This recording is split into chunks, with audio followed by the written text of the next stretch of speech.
Olá, estudantes do Instituto Federal do Paraná, dos cursos técnicos em informática e do ADS noturno, sejam bem-vindos. Mais uma aula, nós estamos aí chegando ao final do nosso estudo sobre o Marco Civil da Internet. E hoje nós vamos retomar essa seção 3 da Lei do Marco Civil da Internet, que fala sobre a responsabilidade dos danos decorrentes de conteúdo gerado por terceiros. Eu já falei para vocês que aqui tem uma polêmica de interpretação, porque para alguns estudiosos, para alguns juristas, houve uma proteção excessiva, né, das empresas. E até o artigo 18 aqui, ele é considerado por alguns autores como inconstitucional, né, que é aquele que fala que o provedor de conexão à internet não será responsabilizado civilmente por danos decorrentes do conteúdo gerado por terceiros. Eu particularmente discordo disso, porque tecnicamente tem que fazer essa distinção, que a gente vem falando muito com vocês aqui, que é entre provisionar, prover conexão e prover aplicações. Nessas aplicações, aí sim é que estão os conteúdos e, consequentemente, a gente podia estabelecer ali um liame, né, de subsidiariedade ou mesmo de solidariedade entre o terceiro que produziu o conteúdo e o provedor de aplicações. Que aí entra então no artigo 19, relendo ele, né? Com o intuito de assegurar a liberdade de expressão e impedir a censura, o provedor de aplicações de internet somente poderá ser responsabilizado civilmente por danos decorrentes de conteúdo gerado por terceiros, se, após ordem judicial específica, não tomar as providências para que, no âmbito e nos limites técnicos do seu serviço e dentro do prazo assinalado, tornar indisponível o conteúdo apontado como infringente, ressalvadas as disposições legais em contrário. Eu estou lendo o caput, depois a gente já discutiu também sobre os parágrafos, e realmente aqui a proteção é excessiva ao provedor. E, na verdade, é uma proteção desnecessária. Então, é uma proteção desnecessária, porque não está havendo propriamente uma penalização do provedor de aplicações, mas fica complicando demais a vida da pessoa que está sendo uma vítima, por exemplo, de um conteúdo, da divulgação de imagens, né, da divulgação de particularidades da sua vida. Porque percebe que o processo ficou muito burocrático. Tá? Já no artigo 20, tá, pessoal, vai dizer que sempre que tiver informações de contato do usuário diretamente responsável pelo conteúdo a que se refere o artigo 19, que a gente retomou, caberá ao provedor de aplicações de internet comunicar-lhe os motivos e informações relativos à indisponibilização do conteúdo, com informações que permitam um contraditório e ampla defesa em juízo, salvo expressa previsão legal ou expressa determinação judicial fundamentada em contrário. Então, está querendo dizer o seguinte: além de todo aquele trabalhão, né, que a pessoa vai ter para conseguir retirar o conteúdo, lembra lá, dá uma revisada naquele comentário que a gente fez sobre os parágrafos do artigo 19, também o provedor tem que informar a pessoa que teve o seu conteúdo retirado. Então, ele tem que informar. Não precisará informar se tiver algum impeditivo legal ou na própria decisão judicial o juiz determina que não deve ter esse aviso. Tá? Parágrafo único. Quando solicitado pelo usuário que disponibilizou o conteúdo tornado indisponível, o provedor de aplicações de internet que exerce essa atividade de forma organizada, profissionalmente e com fins econômicos, substituirá o conteúdo tornado indisponível pela motivação ou pela ordem judicial que deu fundamento à indisponibilização. Então aqui fica garantido aquela pessoa que, né, empresa ou pessoa física, que disponibilizou o conteúdo, alguém entrou com pedido judicial, foi aprovado isso, e a empresa retirou aquele conteúdo, ele pode pedir para constar no local do conteúdo a decisão judicial que retirou esse conteúdo. Ah, mas por que tudo isso? Bom, porque ele pode ser um prestador de serviço. Se ele for um prestador de serviço, é interessante que ele tenha essa proteção. Por quê? Porque ele vai poder justificar aquelas pessoas que ele está prestando aquele serviço, aquela divulgação, o porquê que aquilo foi retirado. Artigo 21. O provedor de aplicações de internet que disponibiliza o conteúdo gerado por terceiros será responsabilizado subsidiariamente pela violação da intimidade decorrente da divulgação sem autorização de seus participantes agora atenção. Olha, temos que separar bem aqui. Quando você fala de você colocar notícias normais sobre a vida da pessoa, ou até da vida privada, da vida íntima, que nós já comentamos aqui, esses conceitos, é diferente desse caso aqui. Esse caso foi escrito um artigo em particular para comentar essa particularidade. Ó. Então, o provedor de aplicação ele vai ser responsável subsidiariamente, então vamos lembrar que isso é diferente de solidário. Subsidiário é você responsabiliza o terceiro. Se o terceiro não assumir essa responsabilidade, por exemplo, uma indenização por danos morais ou materiais, algum tipo de prejuízo em relação à imagem da pessoa, aí pode-se então cobrar do provedor.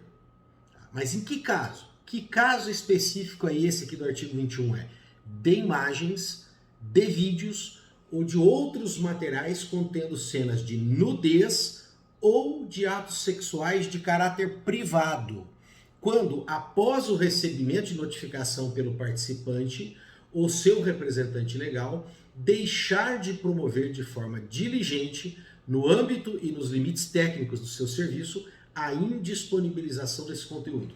Então perceba que aqui é o pedido direto ao provedor do serviço. Diferente dos outros casos, como eu falei, que tem que ter o quê? Um pedido via justiça. Tá? Então, o artigo 21, ele faz uma distinção, cena de nudez e sexo, que não tem a autorização, ele tem que apresentar a autorização. Um filme, por exemplo, né? O cara é um artista, então vai aparecer uma cena ali, você vai se utilizar daquela cena para apresentar naquele provedor de aplicações. Então, se não tem aprovação, basta a pessoa pedir e tem que retirar. Tá? Parágrafo único.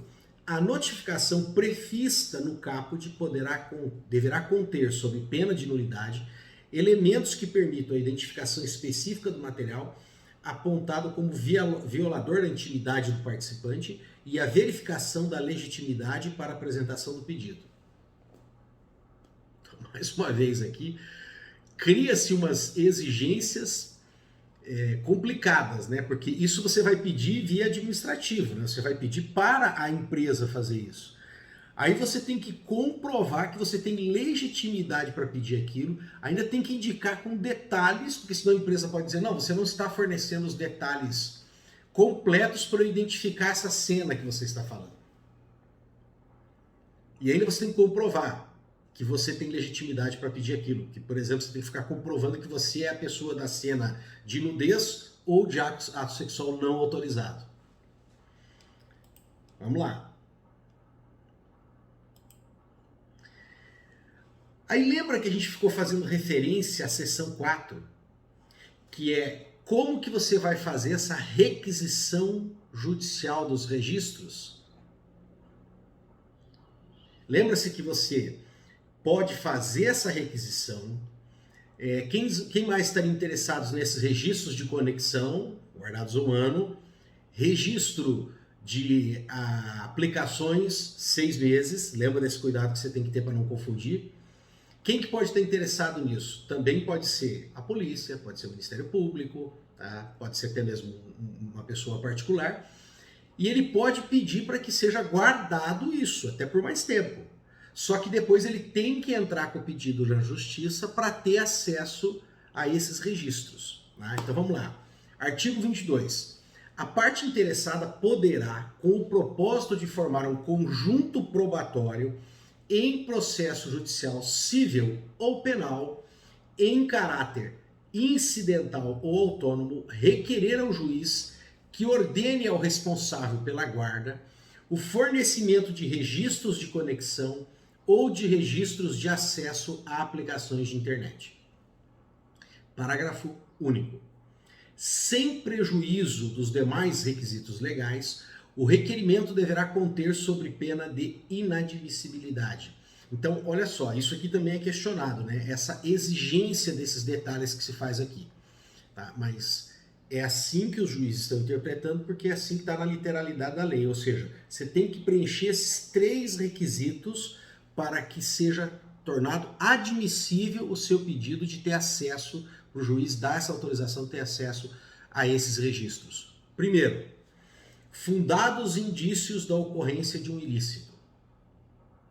Então você tem que apresentar documentação, você tem que apresentar uma justificativa muito boa para ter acesso a esses dados dizendo, olha, há aqui uma boa fundamentação indicando que há um ilícito. Por exemplo, quando a polícia faz uma investigação e ela tem que ter acesso aos e-mails, às comunicações que foram estabelecidas entre as pessoas que estão sendo investigadas. 2. Justificativa motivada da utilidade dos registros solicitados para fim de investigação ou instrução probatória. Então, além de explicar, né, assim, já com uma boa dose de convencimento para o juiz para ele dar essa autorização, de que tem um ato ilícito sendo cometido, ele tem que explicar como que essas informações, que são informações privadas, vão ajudar nisso também. E terceiro, o período a qual se referem os registros. Esse aqui é um dos mais complicados, né? Porque aí a polícia já tem, no caso se for uma polícia investigando, né, ele já tem que ter uma boa ideia do período em que ocorreu esses ilícitos para ele fazer essa solicitação. Mas lembrando que esses dados vão ficar 6 meses, no caso das provisões, né, de serviços pela internet, das aplicações da internet, e 1 ano para as conexões. Artigo 23. Cabe ao juiz tomar as providências necessárias à garantia de sigilo das informações recebidas e à preservação da intimidade da vida privada, da honra e da imagem do usuário, podendo determinar segredo de justiça, inclusive quanto aos pedidos de guarda de registro. Então vamos relembrar isso aqui. O juiz vai receber aquele pedido, ele vai olhar aqueles requisitos, não, realmente está uma boa argumentação, tem material aqui, acho que está realmente ocorrendo um ato ilícito. Vocês vão precisar disso aqui mesmo? Vamos, ó, está aqui, precisam para isso, para isso, para isso. Sem isso aqui, não dá para construir aqui esse material probatório. E o período? Ah, esse período aqui. Beleza, então está autorizado. Quando esse material chega, pode ter material ali, gente, que interessa a vida da pessoa e que pode estar afetando a dignidade da pessoa. Tanto material que não vai ter nada a ver com aquele conteúdo necessário que a polícia está precisando, que o Ministério Público está precisando, tá? Pode não ter nada a ver, então ele tem que ser preservado, como pode ter a ver na investigação, mas mesmo assim pode ferir a honra da pessoa, expor a pessoas a situações, né, que vão afetar a sua imagem, a sua dignidade. Então o juiz pode determinar o segredo de justiça para proteger essas pessoas, inclusive até mesmo dos pedidos de guarda do registro. Quando você faz aquele pedido para que o registro seja guardado, seja armazenado, não seja destruído, para que possa então ser utilizado no processo, né? Vamos lá. Eles vão abrir aqui agora um capítulo 4, tá, gente, que é da atuação do poder público. Então, como que o poder público vai atuar, tá, na internet, como ele deve atuar, quais são os princípios que vão reger, que vão ordenar a atuação do poder público, ele fazendo uso da internet. Então vamos lá, artigo 24. Constituem diretrizes para a atuação da União, dos Estados, do Distrito Federal e dos municípios no desenvolvimento da internet no Brasil. Primeiro, estabelecimento de mecanismos de governança multiparticipativa, transparente, colaborativa e democrática, com a participação do governo, do setor empresarial, da sociedade civil e da comunidade acadêmica. Por isso, gente, que são formados esses conselhos, esses grupos de trabalho.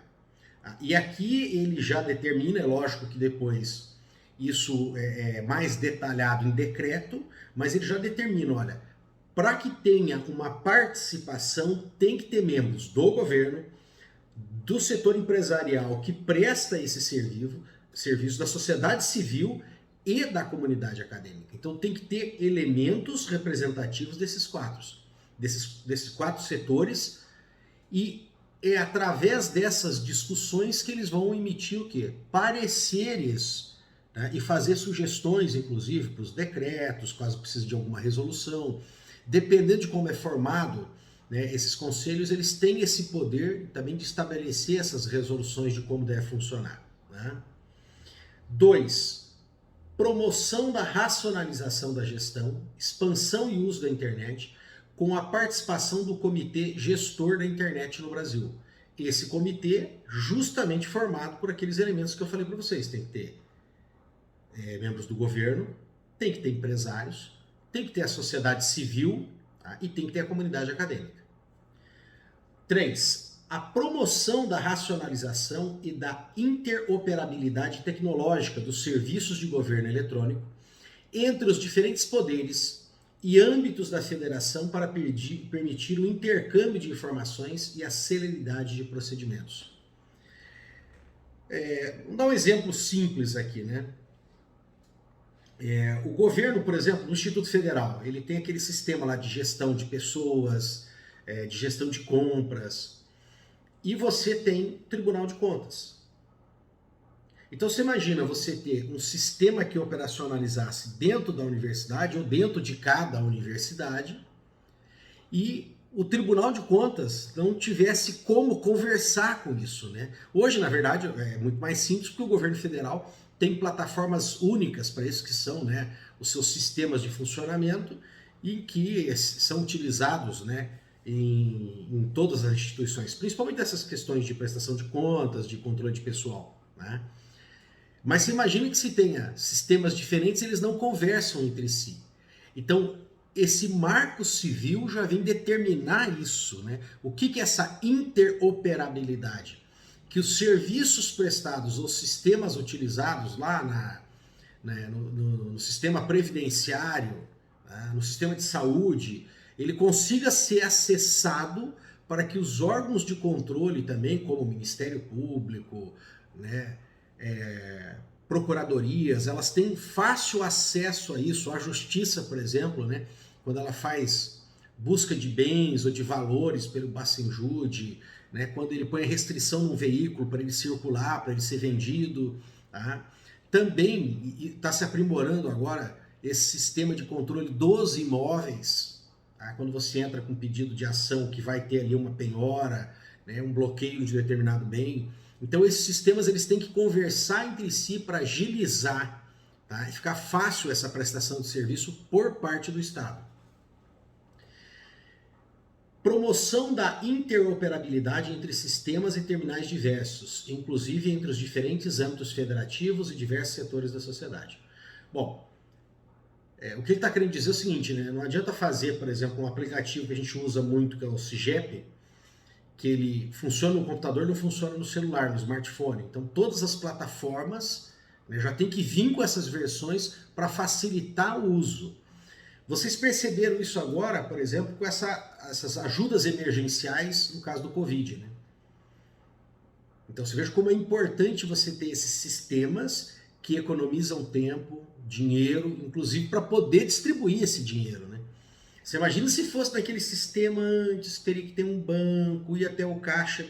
E olha que esse sistema ainda não funciona muito bem. É só vocês passarem de manhã no início de um período que vai ter, né, essa questão da liberação dos valores das ajudas emergenciais, você vai ver as filas na Caixa Econômica. Quer dizer, o sistema ainda não funciona muito bem. Nesse caso, até é admissível entender isso porque é uma novidade para o Estado e uma novidade para as pessoas também que estão tendo que fazer o uso dele, né? Quinto, adoção preferencial de tecnologias, padrões e formatos abertos e livres. Daí, né, você ir usar um computador, por exemplo, do Instituto Federal, da universidade, e você encontrar lá o quê? Aqueles pacotes de programas que são ou adquiridos, estão ali, tem lá a nota fiscal, tudo certinho, ou eles são o quê? os livres. No caso, você vai pegar lá textos, né, um editor de texto, trabalhar em planilha nos nossos laboratórios, você vai usar o quê? Software livre. Sexto, publicidade e disseminação de dados e informações públicas de forma aberta e estruturada. Aonde que isso aqui deveria ser mais bem aplicado, né? Eu vou fazer assim, aonde que ele está sendo aplicado, mas até utilizado de uma forma, um subterfúgio, na verdade, onde que ele deveria ser mais utilizado. Bom, onde que ele é utilizado de uma forma de subterfúgio? Fazer propaganda do governo. Eles não fazem propaganda diretamente do governante, porque isso não pode, o cara não pode fazer promoção pessoal. Mas fica aquela história, eu sou o presidente, eu sou o governador, eu sou o prefeito. Então você fala, o poder executivo federal, o poder executivo estadual, o poder municipal está realizando isso aqui. Aqui a prefeitura atuando, aqui é o estado do Paraná, aqui é a União fazendo. Na verdade, é uma forma indireta de promover quem está no governo naquele momento. Então, é uma propaganda da pessoa indireta. Qual que seria um outro que poderia ser mais bem utilizado? Deve ser mais bem utilizado. Promoção da democracia direta. Porque ainda estamos atrasados, estamos perdendo tempo com isso, a gente fica colocando muito poder de voto na mão de deputado e senador. Nós poderíamos ter mecanismos hoje de aprovação de leis, tá? Que são leis importantes, onde uma boa parte da população poderia sim dar a sua opinião e até mesmo decidir por meio de voto. Decidir por meio de voto. Esses mecanismos têm melhorado? Tem melhorado, mas é óbvio que por parte dos políticos há uma resistência enorme e a gente evoluir nesse sentido. Por quê? Porque primeiro não vai ter como justificar a eleição deles, esse número enorme de políticos que estão lá recebendo esse salário enorme e todos os benefícios que ele tem, aquele monte de gente que ele pode empregar, e fora aqueles que praticam o peculato, como vocês estão vendo aí nas notícias, que ficou esse caso emblemático, né, por causa do filho do presidente, que está sendo acusado agora, sim, estão fazendo acusação, de empregar um monte de gente, ficar com 90% do salário e passar uma parte, 10% para a pessoa. E essa pessoa, óbvio, evidentemente que ela não vai lá trabalhar. Então é um desvio do dinheiro público, né? Mau uso do dinheiro público. Mas lembrando, tá, gente, que o caso aí, ele se torna importante porque ele é um senador, filho do presidente, né, do atual presidente. Mas na mesma Assembleia Legislativa do Rio de Janeiro, nós temos casos muito piores do que o dele, pelo que está se indicando. Tá? Então, esse pessoal não quer perder isso aí. Né? E fora o poder do voto que ele tem, que ele pode também vender isso, né? As famosas propinas aí, para aprovar projetos. Então, se nós fizéssemos mais uso dessas ferramentas, com certeza a gente já teria uma aprovação de leis muito mais enxuta. Aí você fala assim, professor, as pessoas não vão se interessar em ficar lendo lei, ninguém tem tempo para isso, todo mundo tem que trabalhar. Concordo com você. Mas é uma questão cultural, que a gente também pode se adaptando a isso. Nós podemos ir aprimorando o sistema. Então, por exemplo, eu particularmente também sou uma pessoa muito ocupada. Não estou ali ganhando o salário de deputado para ficar examinando todas as leis. Mas algumas leis que teriam mais afinidade, maior interesse, eu teria interesse em analisar e gostaria também de poder dar opinião, contribuir, até mesmo votar. Mas muitas vezes pessoas muito preparadas não têm coragem nem de entrar na política, passar por todo esse jogo que é a política, para estar lá representando o povo brasileiro. Então ele acaba se omitindo. Agora, se desse para ele a oportunidade sem votação, né, sem ter que passar por esse jogo da política, dele poder dar a opinião dele, até mesmo decidir sobre leis, com certeza essa participação ia aumentar bastante. Né? É óbvio que é todo um processo de como isso ia ser feito, teria que ser discutido e montar também toda uma estrutura legal para isso. Mas nós estamos perdendo tempo E nós poderíamos sim ter uma participação muito maior através dessas ferramentas de comunicação que a internet permite hoje. Vamos lá. Sétimo, otimização da infraestrutura das redes e estímulo à implantação de centros de armazenamento, gerenciamento e disseminação de dados no país, promovendo a qualidade técnica, a inovação e a difusão de aplicações de internet, sem prejuízo à abertura, à neutralidade e à natureza participativa. Então, o que ele está querendo dizer aqui é que o próprio Estado deveria investir nisso, que ele fala em armazenamento, gerenciamento e disseminação de dados no país. Isso, nós temos aí bons exemplos, né? Por exemplo, a transparência, né? Os dados sobre os servidores, né? Querem saber o que eu ganho? É só procurar pelo meu nome, vamos lá que vocês vão achar. Quer saber o que o reitor ganha? Só olhar lá, você vai achar. Aliás, vocês vão até comparar nos últimos meses, vocês vão perceber que os nossos salários diminuíram. Por quê? Porque aumentou o desconto, então o salário líquido nosso hoje é menor. Óbvio que nós temos aí setores, né, desembargadores, juízes que não gostam que seja divulgado. Alguns até abriram uma negociação, né, eles aceitam que seja divulgado, mas só os valores e um código, então você não consegue identificar quem são os servidores. Agora, se você passar a pesquisar nos tribunais, você vai ficar de queixo caído, você vai ver aquela questão lá do cara que recebe 200 mil, 300 mil, 100 mil, 40 mil, 80 mil, né? Principalmente quando chega no nível de desembargador. Na justiça, realmente a coisa está complicada nesse sentido. Oitavo, desenvolvimento de ações e programas de capacitação para o uso da internet. Bom, isso aqui o governo poderia até investir mais, né? Mas nós temos bons investimentos, ocorreu assim uma grande mudança, né? Esse projeto dos institutos federais, por exemplo, foi muito bom, está aumentando muito essa capacidade de mão de obra técnica preparada, tá? Para produzir, inclusive, né, o que o mais importante hoje no mercado que eu falei para vocês não só ser um programador, mas vocês estão sendo formados também para poder saber olhar os problemas da realidade e encontrar as soluções. A programação, como ela foi defendida na lei do software, que a gente já conversou com vocês, ela não é uma proteção adequada hoje, né? Nós estamos falando de uma lei que ficou ultrapassada. Hoje a programação mudou muito. E eu falei para vocês, o quente, assim, o pulo do gato é a ideia, né, de você enxergar o problema e trazer a solução para esse problema. E a gente vê muitos desses programas, desses projetos dentro dos institutos federais formando. E no caso do ADS noturno nem se diga, mas o mais importante ainda, a gente está formando os jovens no técnico com essa capacidade. Nono, promoção da cultura e da cidadania. A cultura você pode disseminar conhecimentos e a cidadania principalmente aumentando aquela participação que eu já comentei para vocês anteriormente. Prestação de serviços públicos de atendimento ao cidadão de forma integrada, eficiente, simplificada e por múltiplos canais de acesso, inclusive os remotos. A gente já viu uma evolução sobre isso, né, nas cidades que disponibilizavam computadores para as pessoas terem acesso ao serviço. Hoje, por exemplo, né, carteira de motorista, ela é capaz de chegar a carteira disponível no seu celular antes de chegar a carteira física, né?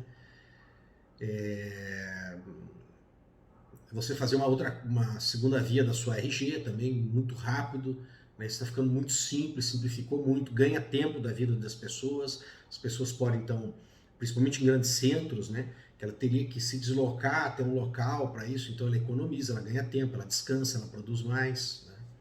Então isso é muito importante. Agora, o grande salto que nós precisamos dar, a grande evolução que nós temos que fazer, que uma parte já foi feita, mas talvez precise de aprimoramentos, é o trabalho remoto. Nós temos que facilitar esse trabalho das pessoas em casa, evidentemente que remunerados, né, se for pelo Estado com uma estrutura adequada para isso, né, tem que se investir em estrutura. Por exemplo, nesse caso aqui, eu já falei para vocês que eu até demorei para começar a gravar as aulas, porque eu tinha um aparelho celular um aparelho razoável, me servia muito bem, mas com o problema da pandemia, ele não era adequado para fazer esses vídeos com a qualidade, né, de imagem e áudio que vocês estão tendo através desse aparelho. Tentei uma câmera que eu tenho aqui, mas é uma câmera dessas de esportes, né?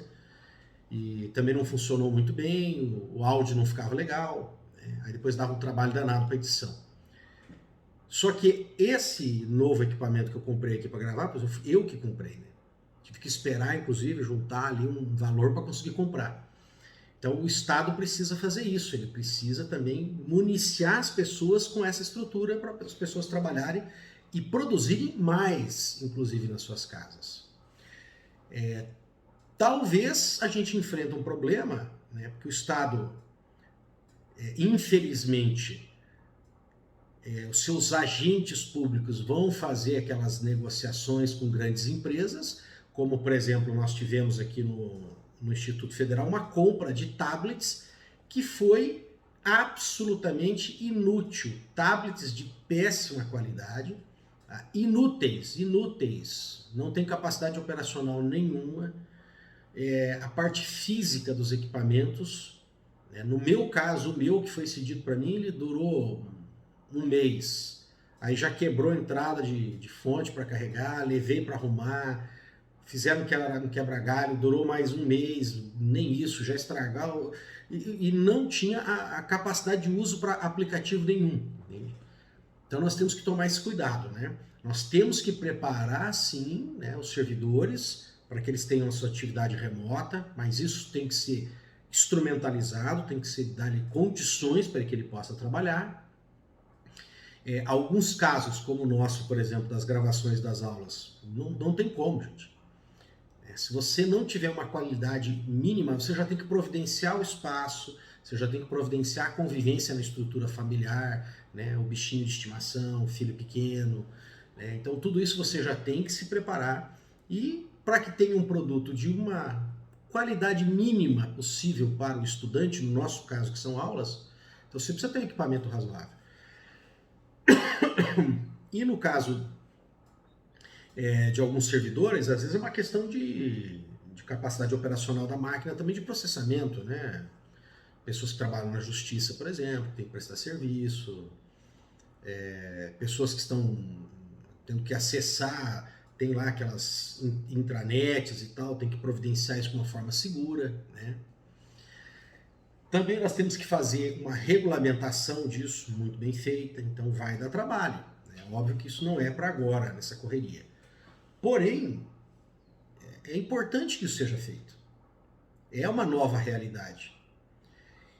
E uma realidade com vários benefícios, né? Porque imagina, como eu falei para vocês, poupar a pessoa de se deslocar, economiza no transporte, diminui a circulação nas cidades. E isso eu estava falando do ambiente público, né? No ambiente privado também. E aí, mais ainda, nós vamos ter que ter uma regulamentação para isso.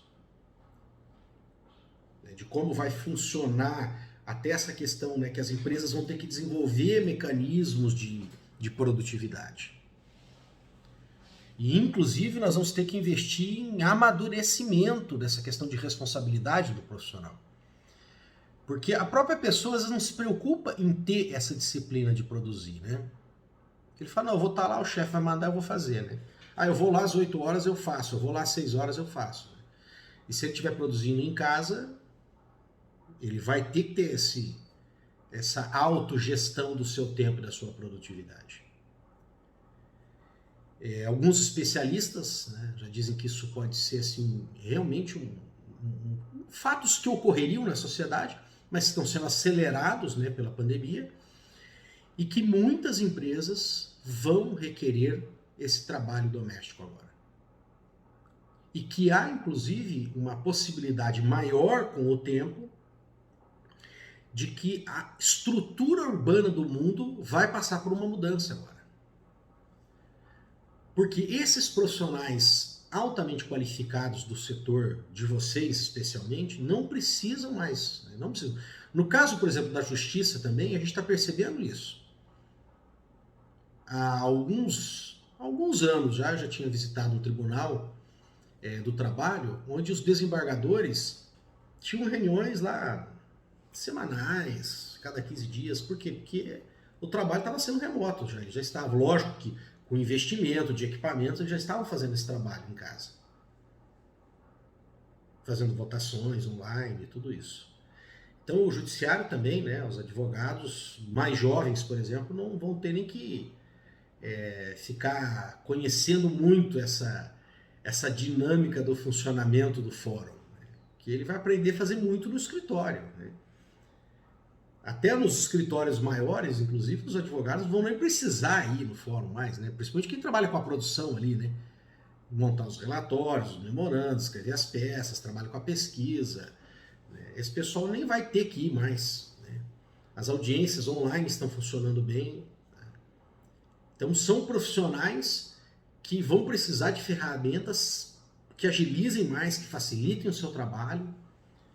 E no caso de vocês, é o que esses especialistas estão prevendo. Vocês vão trabalhar em outros lugares, em outras cidades, que você tem estrutura de internet, estrutura de máquina, e que ele vai dar esse conforto, essa segurança, essa calma de estar em cidades de porte médio. Beleza? Vamos continuar. 25.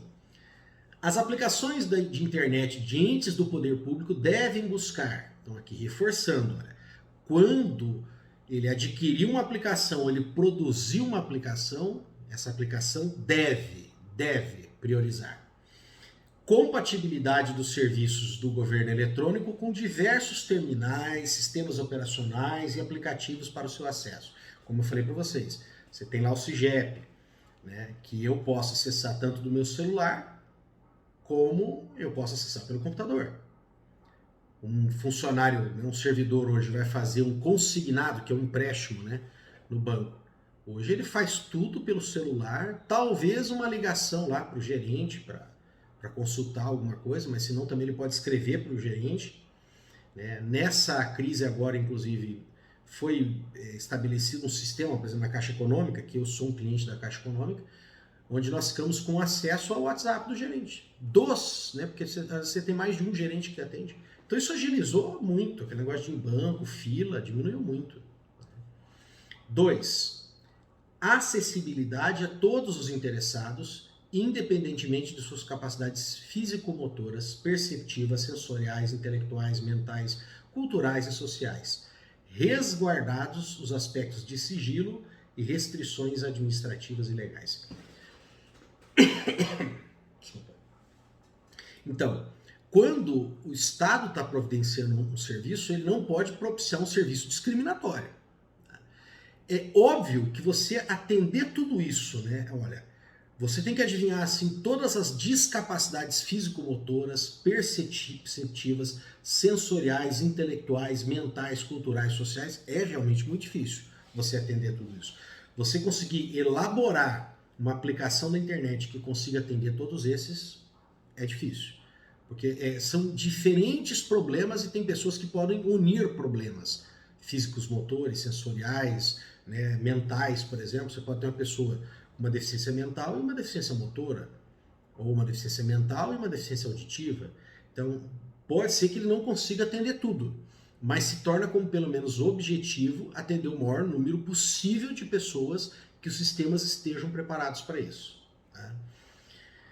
3. Compatibilidade tanto com a leitura humana quanto com o tratamento automatizado das informações. Então, que gerem relatórios, que pode vir lá em texto para você ler, como relatórios que podem ser transmitidos de forma automática entre os entes, né? Como eu falei para vocês, por exemplo, de fiscalização, mandar para um TCU, para a AGU, né? Esses órgãos de controle que precisam receber essas informações de forma automatizada. 4.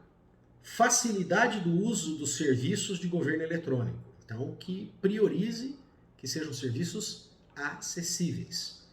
Por exemplo, foi elaborado, né, criado um sistema para a gente colocar documentação, para que eu possa fazer isso aqui da minha casa. Imagina, eu tenho que fazer plano de aula, imprimir, assinar, levar lá. Imagina quanta folha, quanto papel e quanto tempo. Sendo que o cara pode estar aqui, ele faz aqui ou na mesa dele, na universidade, no Instituto Federal, ele já manda, já está para o coordenador, já manda e-mail e pronto, acabou, né? Mas não era um sistema fácil, ele não era aquilo que vocês da área chamam de amigável, né? Porque, se eu não me engano, salvo engano, esse SEI, ele foi preparado para funcionar, eu acho que num órgão de controle ou na justiça, e ele foi meio que adaptando nas universidades. Então, a linguagem, né?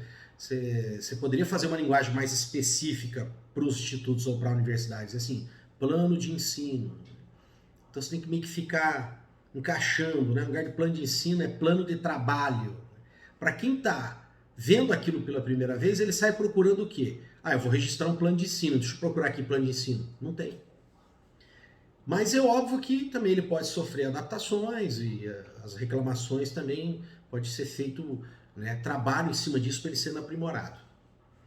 5. Fortalecimento da participação social nas políticas públicas.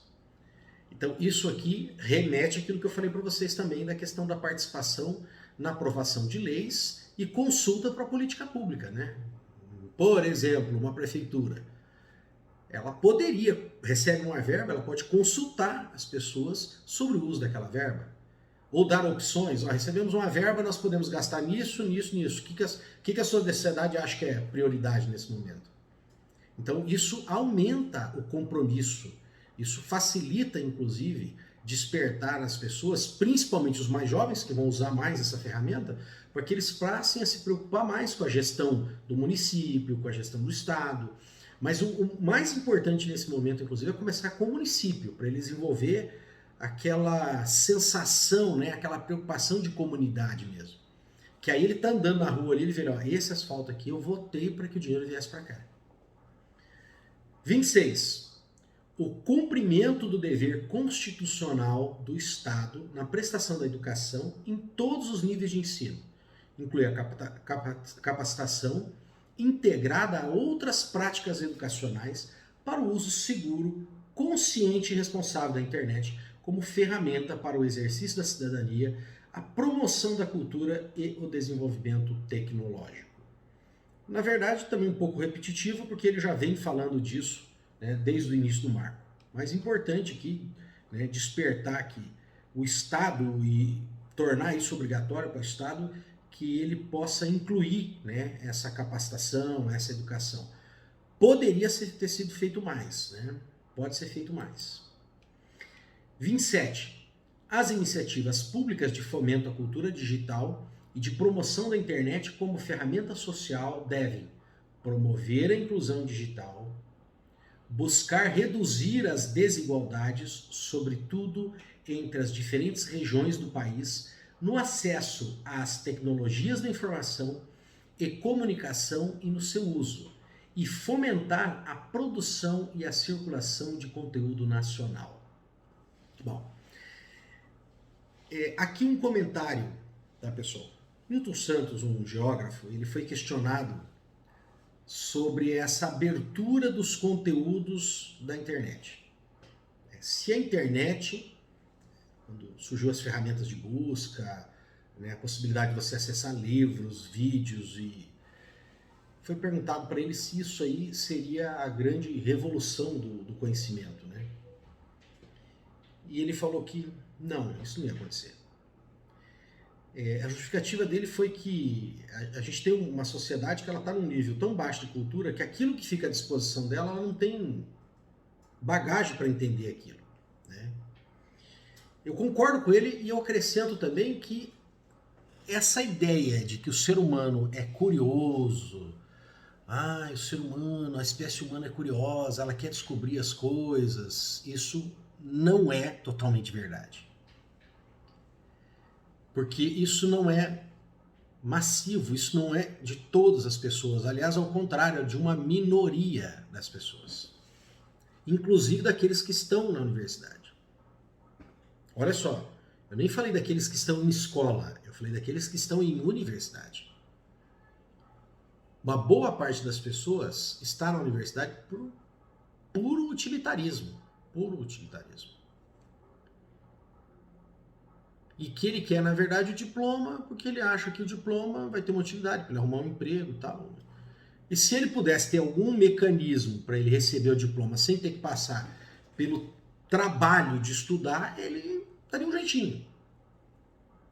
Tanto que você vai ver a gente na universidade colando. Colando, né? Estudei com pessoas adultas e que colavam na universidade. É cômico, né? Você vê lá um adolescente com medo de levar pau numa disciplina, ele colar porque você vai ter que se explicar em casa, até mandar um descontinho, né? Mas você vê um cara adulto, né? Eu estudei com pessoas adultas. Eu tive um caso no doutorado, inclusive, né? Que havia suspeitas de que uma certa pessoa pagava os trabalhos de doutorado para serem feitos. E depois essa pessoa foi convidada a não continuar o doutorado, né? Então, eu acho que veio meio que confirmar aqueles boatos, né? Então, na verdade, assim, a internet, ela disponibiliza muita coisa. É óbvio que não tem os conteúdos de uma forma organizada. Quando você acessa esses grandes especialistas em cursos online, e eles vão comentar, né, sobre como divulgar o seu produto na internet, isso é uma coisa que vocês vão fazer, alguém de vocês vai acabar fazendo isso, ou vai trabalhar para alguém que faz isso, né, que o cara tem lá um conteúdo, ele tem uma bagagem, ele é um professor, ele é um comentarista político, né, por exemplo, filosofia, né, como abriu cursos de filosofia, né. Você tem lá inúmeras pessoas ensinando filosofia na internet hoje, inúmeras pessoas. E essas pessoas vão precisar, óbvio, de pessoas com conhecimento técnico como a de vocês para ajudar a divulgar isso. E esses especialistas, eles sempre recomendam, não, você pode colocar muito conteúdo ali, ó, você vai divulgar, você tem que se tornar conteúdo, conhecido, né, pelo conteúdo que você publica e conhecido para as pessoas adquirirem uma intimidade, uma confiança em você. E o quanto de conteúdo? Pode colocar o que você quiser de conteúdo. A diferença é que no curso a pessoa vai pagar para ter algo a mais e uma sistematização. Se você sair procurando na internet hoje, gente, coisas mais básicas, por exemplo, eu um dia estava, se eu não me engano, da Unicamp. Eu achei cursos, né, de cálculo da Unicamp, cursos completos. Você poderia fazer os cálculos da engenharia com professores da Unicamp, o qual eu assisti algumas aulas, inclusive. Porém, as pessoas não vão fazer isso. Não vão fazer isso, muito dificilmente. Você poderia ter uma formação em legislação como essa aqui. Essa lei não, ela é bastante específica. Você não vai achar tantos comentários. Eu acho que como esse que eu estou fazendo, esse comentário mais extensivo, assim, artigo por artigo, eu nem sei se tem na internet. Talvez seja inusitado. Mas também não vou ser... Se tiver o meu ali, em breve vai ter outros, né? E com pessoas que são altamente gabaritadas fazendo isso também. Até porque eles divulgam o serviço deles, né? Então você vai encontrar muito material. Mas hoje a gente praticamente paga esses cursos para ter o quê? O acompanhamento daquele professor e uma sistematização. Mas essa disciplina da pessoa procurar saber, são poucos. Muito poucos. E olha que você tem de tudo na internet. Se você quiser aprender alemão, você vai na internet e estuda alemão. Gratuitamente. Cursos de inglês, então, não. Muitos.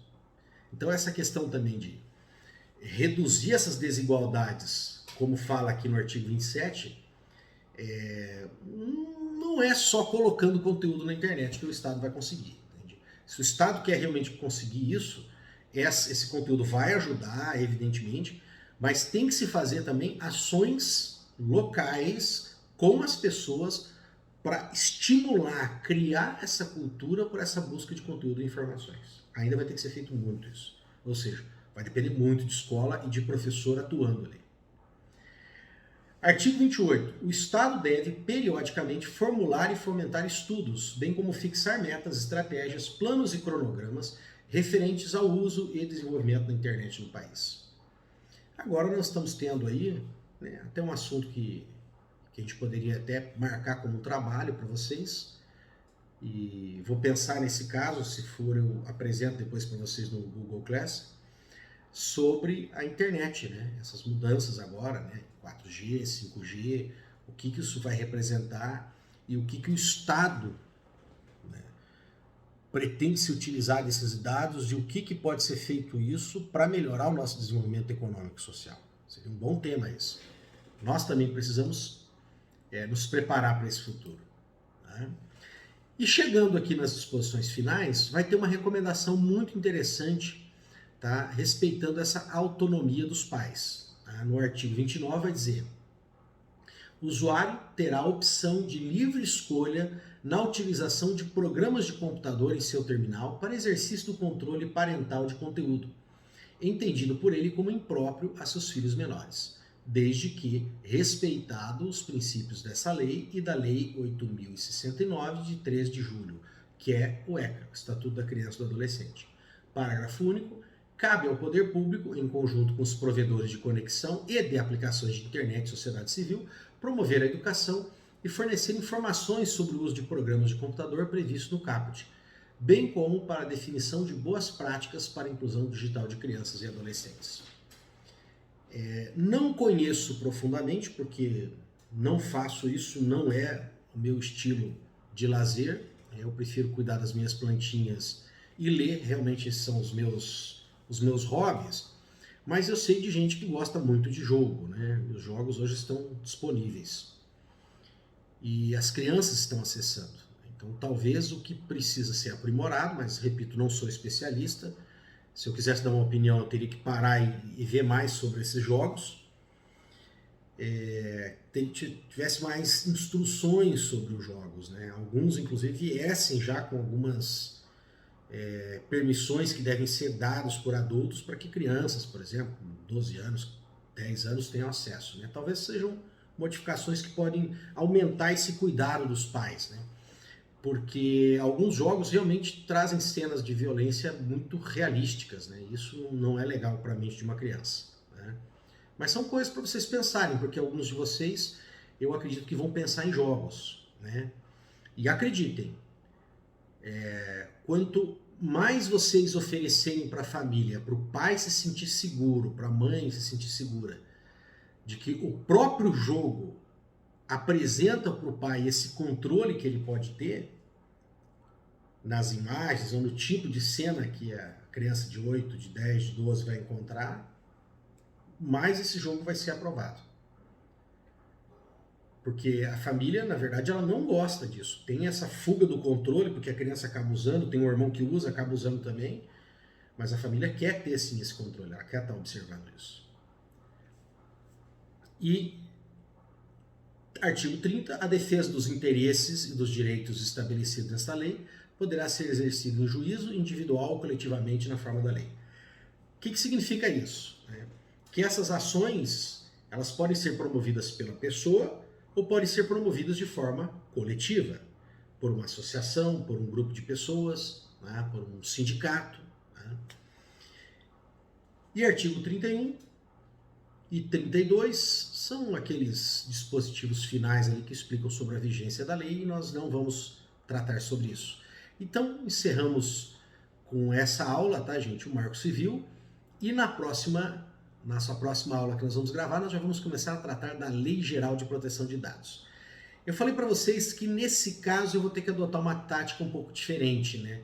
Eu vou ter que fazer um resuminho da lei, porque como ela tem mais artigos, é interessante, é legal fazer esse trabalho, mas quando a gente tem uma disposição maior de carga horária, né? Então, e alguns tópicos que falam dessa proteção de dados, o Marco Civil da Internet ele já antecipou. Então, já fui ao longo dessas aulas fazendo esse comentário com vocês, tá bom? Detalhe, tá, pessoal? Revisem, dá uma assistidinha, coloca lá no modo rápido, veja a aula de novo, porque é importante você revisando para você montar essa estrutura da lei na sua mente.